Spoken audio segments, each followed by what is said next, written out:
ایک قافلہ جو مدین سے مصر کی طرف جا رہا تھا، وہ راستہ بہہ کر اس جنگل کی طرف آ نکلا جہاں آبادی سے بہت دور یہ کنواں تھا اور اس کا پانی کھاری تھا، مگر حضرت یوسف علیہ السلام کی برکت سے میٹھا ہو گیا۔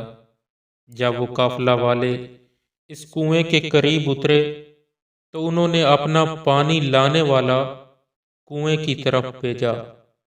اس کا نام مالک بن زہر خزاعی تھا اور یہ شخص مدین والا تھا۔ جب وہ کنویں پر پہنچا اور اس نے اپنا ڈول ڈالا تو حضرت یوسف علیہ السلام نے وہ ڈول پکڑ لیا اور اس میں لٹک گئے۔ مالک نے ڈول کھینچا تو آپ علیہ السلام کنویں سے باہر تشریف لے آئے۔ جب اس نے حضرت یوسف علیہ السلام کا عالم افروز حسن دیکھا تو نہایت خوشی میں آ کر اپنے ساتھیوں کو مژدہ دیا کہ آہا، کیسی خوشی کی بات ہے، یہ تو ایک بڑا حسین لڑکا ہے۔ مالک بن زہر اور اس کے ساتھیوں نے انہیں سامان تجارت قرار دے کر چھپا لیا تاکہ کوئی اس میں شرکت کا دعویٰ نہ کر دے۔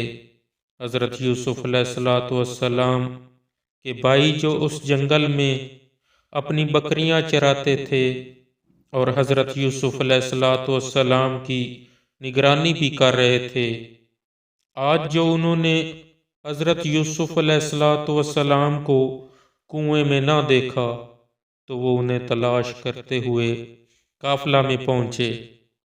وہاں انہوں نے مالک بن زہر کے پاس حضرت یوسف علیہ السلام کو دیکھا تو وہ اس سے کہنے لگے کہ یہ غلام ہے، ہمارے پاس سے بھاگ آیا ہے، کسی کام کا نہیں ہے اور نافرمان ہے، اگر خرید لو تو ہم اسے سستا بیچ دیں گے اور پھر اسے کہیں اتنی دور لے جانا کہ اس کی خبر بھی ہمارے سننے میں نہ آئے۔ حضرت یوسف علیہ السلام ان کے خوف سے خاموش کھڑے رہے اور آپ علیہ السلام نے کچھ نہ فرمایا۔ حضرت یوسف علیہ السلام کے بھائیوں نے انہیں مالک بن زہر خزاعی کے ہاتھ بہت کم قیمت والے چند درہموں کے بدلے بیچ دیا۔ حضرت قتادہ رضی اللہ تعالی عنہ فرماتے ہیں کہ وہ 20 درہم تھے اور حضرت یوسف علیہ السلام کے بھائی پہلے سے ہی ان میں کچھ رغبت نہ رکھتے تھے۔ پھر مالک زہر اور اس کے ساتھی حضرت یوسف علیہ السلام کو مصر میں لائے۔ اس زمانے میں مصر کا بادشاہ ریان بن ولید بن نزدان املیکی تھا اور اس نے اپنی عنان سلطنت قطفیر مصری کے ہاتھ میں دے رکھی تھی۔ تمام خزائن اسی کے تحت تصرف تھے۔ اس کو عزیز مصر کہتے تھے اور وہ بادشاہ کا وزیر اعظم تھا۔ جب حضرت یوسف علیہ السلام مصر کے بازار میں بیچنے کے لیے لائے گئے تو ہر شخص کے دل میں آپ کی طلب پیدا ہوئی اور خریداروں نے قیمت بڑھانا شروع کی، یہاں تک کہ آپ علیہ السلام کے وزن کے برابر سونا، اتنی ہی چاندی مشک اور اتنا ہی ریشم قیمت مقرر ہوئی۔ اور عمر شریف اس وقت 13 یا 17 سال کی تھی۔ عزیز مصر نے اس قیمت پر آپ کو خرید لیا اور اپنے گھر لے آیا۔ دوسرے خریدار اس کے مقابلے میں خاموش ہو گئے۔ جس شخص نے حضرت یوسف علیہ السلام کو خریدا اسے لوگ عزیز مصر کہتے تھے اور اس کا نام قطفیر تھا۔ اس نے اپنی بیوی زلیخا سے کہا، حضرت یوسف علیہ السلام کو عزت سے رکھو اور ان کی قیام گاہ نفیس ہو، لباس اور خوراک اعلی قسم کی ہو، شاید ان سے ہمیں نفع پہنچے اور ہمارے کاموں کو اپنے تدبر و دانائی سے ہمارے لیے نفع مند اور بہتر مددگار ثابت ہو۔ نیز ہو سکتا ہے کہ سلطنت اور حکومت کے کاموں کو سر انجام دینے میں ہمارے کام آئے، کیونکہ زشت کے آثار ان کے چہرے سے ظاہر ہیں، یا پھر ہم انہیں بیٹا بنا لیں۔ یہ کتفیر نے اس لیے کہا کہ اس کی کوئی اولاد نہ تھی۔ جب حضرت یوسف علیہ السلام اپنی جوانی کی پوری قوت کو پہنچے اور شباب اپنی انتہا پر آیا، اور عمر مبارک امام ضحاک رضی اللہ تعالی عنہ کے قول کے مطابق 20 سال، صدی کے قول کے مطابق 30 سال، اور قلبی کے قول کے مطابق 18 اور 30 کے درمیان ہوئی، تو اللہ تعالیٰ نے انہیں نبوت اور دین میں فقاہت عطا فرمائی۔ حضرت یوسف علیہ السلام انتہائی حسین و جمیل تھے۔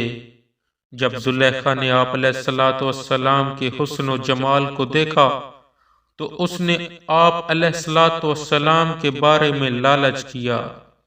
حضرت یوسف علیہ السلام چونکہ اسی گھر میں رہائش پذیر تھے جہاں زلیخا رہتی تھی، اس لیے زلیخا نے موقع پا کر حضرت یوسف علیہ السلام کو ان کے مقدس نفس کے خلاف پھسلانے کی کوشش کی، تاکہ وہ اس کے ساتھ مشغول ہو کر اس کی ناجائز خواہش کو پورا کریں۔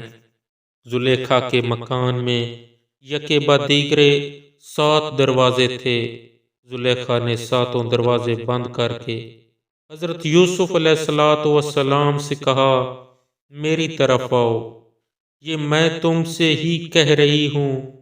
حضرت یوسف علیہ السلام نے اس کی بات سن کر فرمایا، میں اللہ تعالیٰ کی پناہ چاہتا ہوں اور اپنی حفاظت کا طلبگار ہوں، مجھے اس قباحت سے بچائے جس کی تو طلبگار ہے۔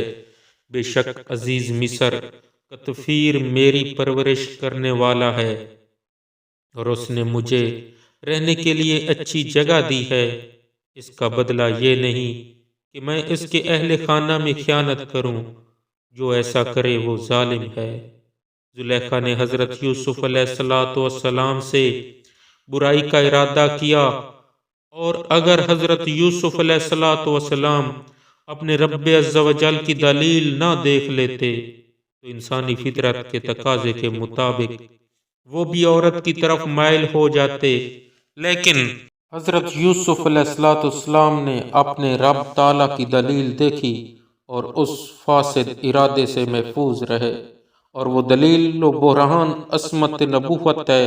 اللہ تعالیٰ نے انبیاء کرام علیہ السلام کے پاکیزہ نفوس کو برے اخلاق اور گندے افعال سے پاک پیدا کیا ہے، اور پاکیزہ مقدس اور شرافت والے اخلاق پر ان کی پیدائش فرمائی ہے، اس لیے وہ ہر ایسے کام سے باز رہتے ہیں جس کا کرنا منع ہے۔ ایک روایت یہ بھی ہے کہ وقت زلیخا حضرت یوسف علیہ السلام کے در پے ہوئی، اس وقت آپ علیہ السلام نے اپنے والد ماجد حضرت یعقوب علیہ السلام کو دیکھا کہ انگشت مبارک دندان اقدس کے نیچے دبا کر اجتناب کا اشارہ فرماتے ہیں۔ تنبیہ: اس آیت میں ذکر کیے گئے واقعے سے متعلق بحث کرنے سے بچنا ہر مسلمان کے لیے ضروری ہے، کیونکہ معاملہ اللہ تعالیٰ کے پیارے نبی کی عصمت کا ہے، اور بحث کرنا کہیں ایمان کی بربادی کا سبب نہ بن جائے۔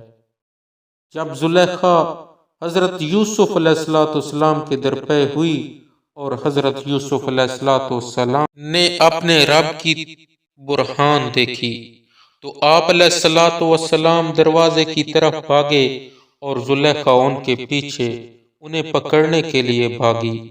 حضرت یوسف علیہ السلام جس دروازے پر پہنچتے جاتے تھے اس کا تالا کھل کر گرتا چلا جاتا تھا۔ آخر کار زلیخا حضرت یوسف علیہ السلام تک پہنچی اور اس نے آپ علیہ السلام کا کرتا پیچھے سے پکڑ کر آپ علیہ السلام کو کھینچا تاکہ آپ نکلنے نہ پائیں، لیکن آپ غالب آئے اور دروازے سے نکل گئے۔ زلیخا کی قمیض کھینچنے کی وجہ سے حضرت یوسف علیہ السلام کی قمیض پیچھے سے پھٹ گئی تھی۔ حضرت یوسف علیہ السلام جیسے ہی باہر نکلے اور آپ علیہ السلام کے پیچھے زلیخا بھی نکلی تو انہوں نے زلیخا کے شوہر یعنی عزیز مصر کو دروازے کے پاس پایا۔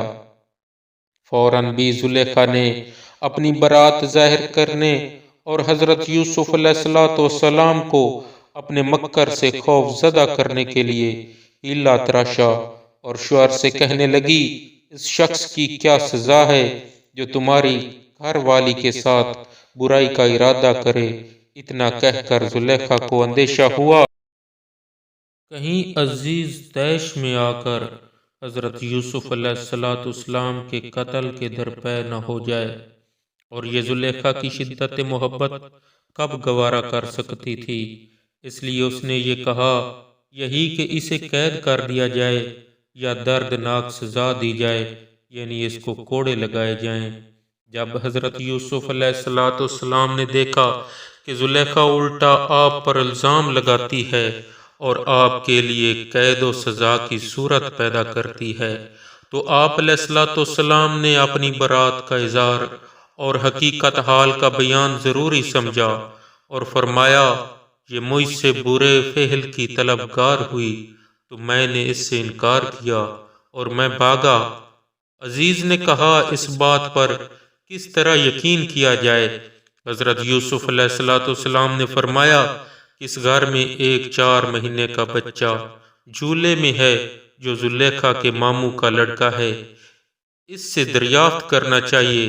عزیز نے کہا کہ 4 مہینے کا بچہ کیا جانے اور کیسے بولے؟ حضرت یوسف علیہ السلام نے فرمایا کہ اللہ تعالیٰ اس کو گواہی دینے اور اس سے میری بے گناہی کی شہادت ادا کرا دینے پر قادر ہے۔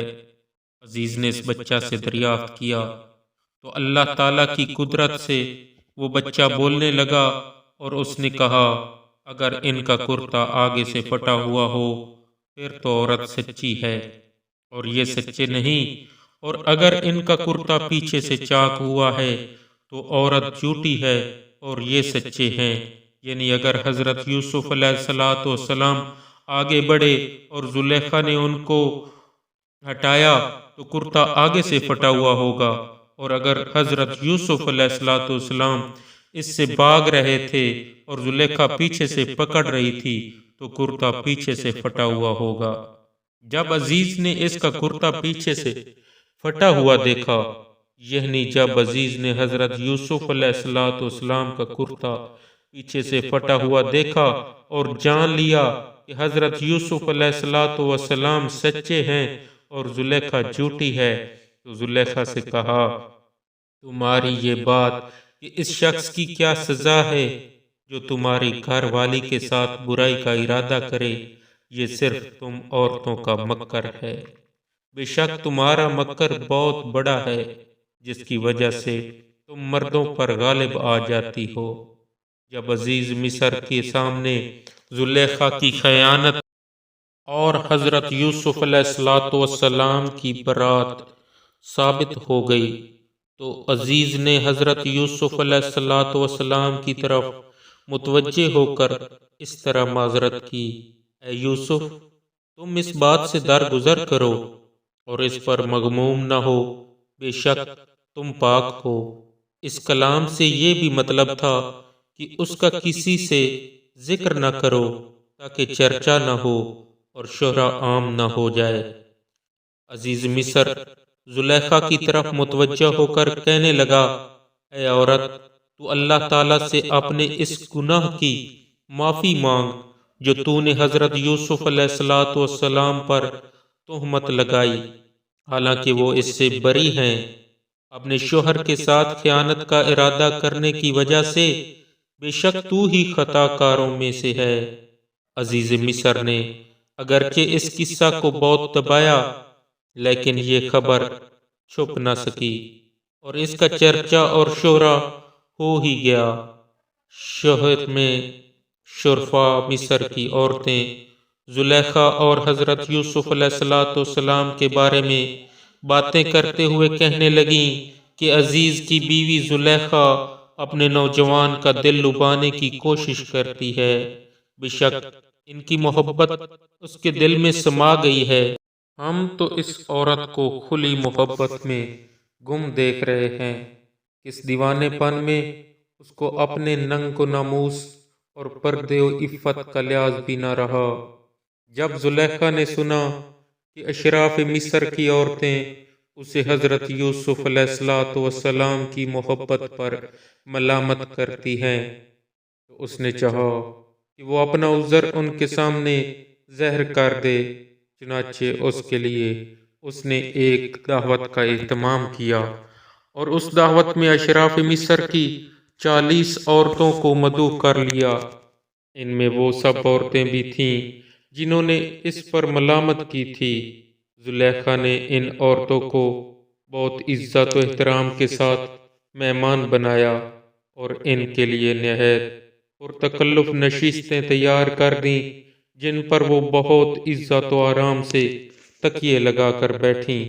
دسترخواں بچھائے گئے اور طرح طرح کے کھانے اور میوے اس پر چنے گئے۔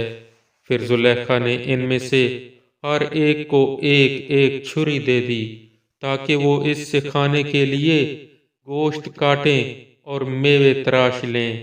اس کے بعد زلیخا نے حضرت یوسف علیہ السلام کو عمدہ لباس پہننے کے لیے دیا اور کہا ان عورتوں کے سامنے نکل آئیے۔ پہلے تو آپ نے اس سے انکار کیا، لیکن جب اصرار تاکید زیادہ ہوئی تو زلیخا کی مخالفت کے اندیشے سے آپ کو آنا ہی پڑا۔ جب عورتوں نے حضرت یوسف علیہ السلام کو دیکھا تو ان کی بڑائی پکار اٹھیں، کیونکہ انہوں نے اس عالم افروز و جمال کے ساتھ نبوت و رسالت کے انوار، عاجزی و انکساری کے آثار، شاہانہ نیبت و اقتدار اور کھانے پینے کی لذیذ چیزوں اور حسین و جمیل صورتوں کی طرف سے بے نیازی کی شان دیکھی تو تعجب آ گئیں اور آپ کی عظمت و ہیبت دلوں میں بھر گئی، اور حسن و جمال نے ایسا وارفتہ کیا کہ ان عورتوں کو خود فراموشی ہو گئی اور ان کے حسن و جمال میں گم ہو کر پھل کاٹتے ہوئے اپنے ہاتھ کاٹ لیے، اور ہاتھ کٹنے کی تکلیف کا اصلاً احساس نہ ہوا۔